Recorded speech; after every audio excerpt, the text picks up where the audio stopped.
Here we go again. On Monday, Brussels Airlines planes finally took to the skies again, and the good news for the airline was that almost all of its flights were full. Belgium's national carrier had 22 flights on 15th June. The first departure to Rome took off at 7:30 a.m. and every seat was booked. Everything is going according to plan, said Dieter Vrancks, the CEO of Brussels Airlines, adding that he is satisfied with the resumption of activities after 3 months of inactivity. Today is an important day. We have full flights almost everywhere.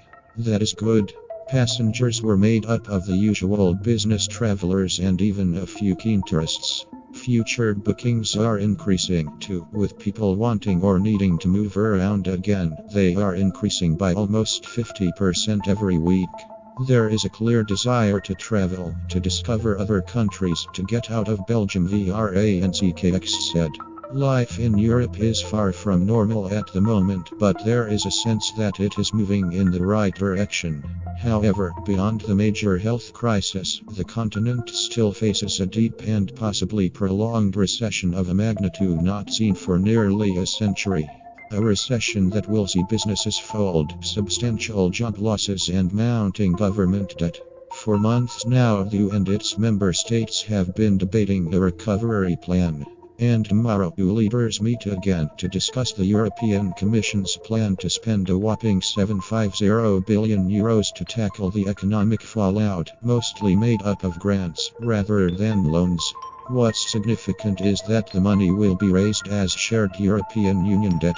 It is part of a wider package running into trillions of euros, including repurposing much of the EU budget over the next 7 years. However, don't expect a deal tomorrow, or possibly even next month, when leaders hope to meet in person for the first time since February. The current plan is backed by Europe's 4 biggest economies, Germany, France, Italy, and Spain, but not by the so-called frugal 4 of the Netherlands, Austria, Sweden, and Denmark. Their leaders wrote a letter to the Financial Times this week calling for a realistic level of spending and for all the money to be paid back. And there seems to be mounting concern in the East too, particularly among the Baltic nations. It is the Dutch Prime Minister, Mark Rutte, who has become leader of the rebel pack in recent months, championing fiscal discipline and pushing back on integrationist attempts to mutualize debt or relax deficit rules.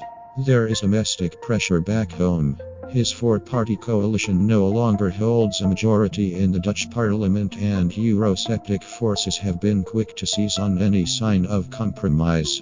Also, the current proposal seems to be wildly unpopular with voters in the Netherlands.